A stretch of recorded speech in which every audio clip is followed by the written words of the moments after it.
Hey guys, I want to give you a little beginning of the month update, February 2022, of my build-off entry, the Dirty Rat. Here we go.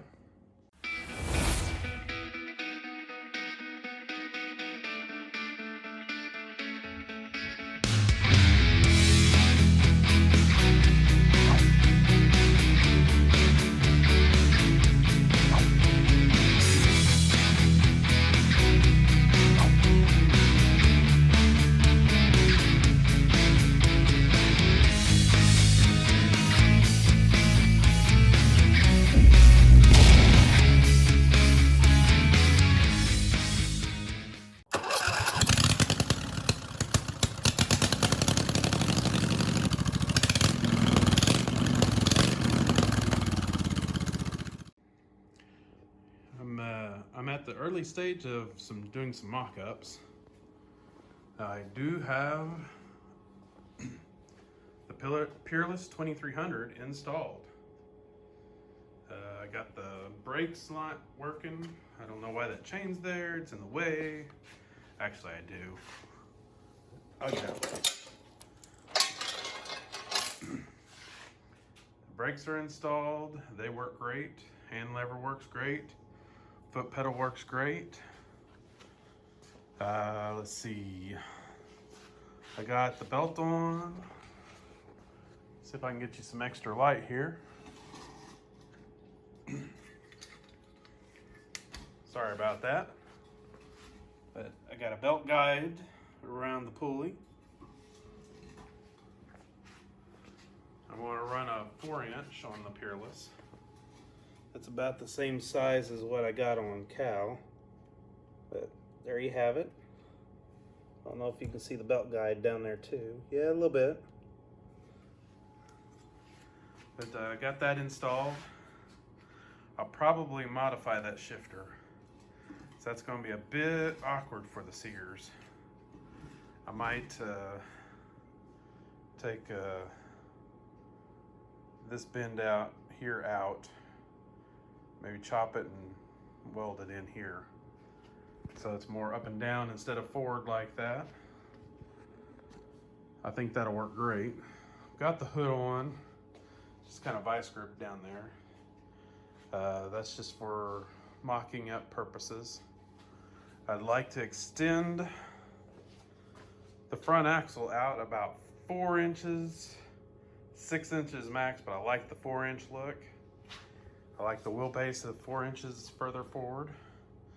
And I'll go ahead and maybe extend it a little further and make me a little stinger or something, because I know it's a rat rod, but it's still going to be an off-road dirt vehicle. So pushing the front out so I get a little more front end leverages, so heels are a little easier. I've got Heim joints on order for these these links here. I'm going to have a Heim joint here and there. I'm going to use the existing tie rod bars anyway, and lock nuts. So I'm going to have big, strong, sturdy Heim joints up there. Filled in some of the big holes from the hydro. As you can see, I cut out a new hole for the shifter, but it's coming along. I'm really digging the look on this. Yeah, I know my axles don't come out of the tires yet, or out of the wheels yet. That's another purchase down the line. I'll need a gasket and seal kit for this 2300. And then I'm going to run a solid go-kart 1-inch axle all the way through. I'll probably have to modify the bull gear like you do on an 820, because I'm pretty sure it's the same bull gear as an 820. And I've done that before, and that's pretty easy.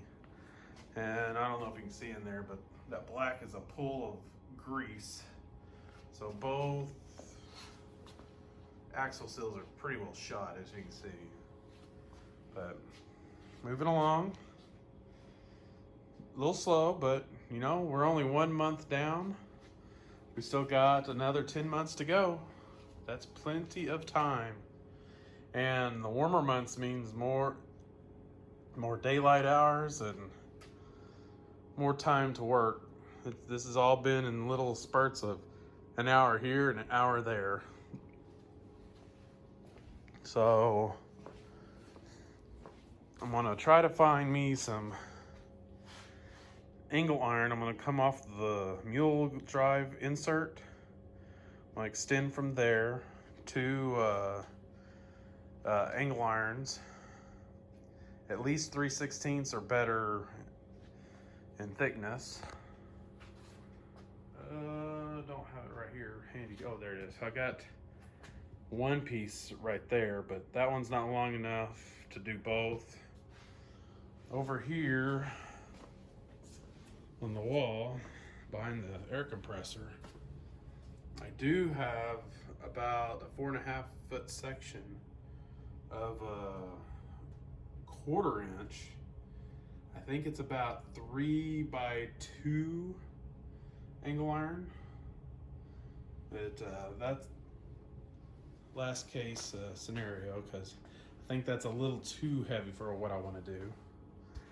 So once I get these 2 rods out, I'll probably plate the top of it so it's like one solid piece, flat like the engine bay here.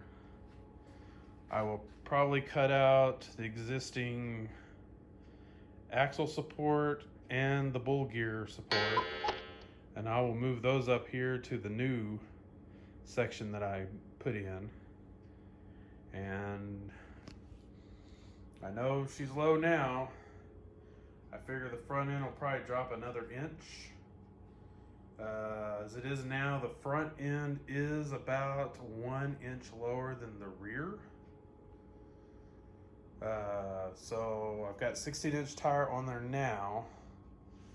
I would like to maybe go up to maybe an 18.7 or a 19.7 dirt tire for the front, but I'm waiting on that. That'll probably be one of the last things I do, or at least towards the end, because I want to get the front end height where I want it, and then I'm going to adjust with the tire height, because I don't mind if the fronts are a little bit bigger that are closer to these rears. These rears are 22s, I believe. Let me go to the other side, it's easier to read. Let's see. Yeah, they're 22/11/8s, but I think I measured them to actually be closer to 23. So, moving along. Can't wait to get it to driving state, see how it handles. I want to figure out maybe a shorter spring for here. I know they make some. I just got to remember what tractor they came off of. But instead of that real tall one for the Sears that goes around the gas tank that it had, I'd like to get one of those that's only like 4 inches tall. I think they're 4, I don't know. But the shorter one where the seat will fit kind of in the impressions for the gas tank on the fenders. I got them up here, you know. So anyway, that's where she sits right now. Ride height, top of the hood is probably pretty close to about 37 inches off the ground right now. That axle nut is shot. Let's see if I can find the tape measure. I'll go ahead and measure that height. Well, I was close. Did I say 37? Maybe I should have said 34, like on the button. So 34 inches to the top of the hood on the front end right now. I'm guessing probably closer to 32 when I'm done. So I think it'll look pretty sweet. I'll give you another update in probably about a month, or maybe 15 days. It depends on what the month of February is like, how much opportunities for working on it arises. So there you have it. Catch you later.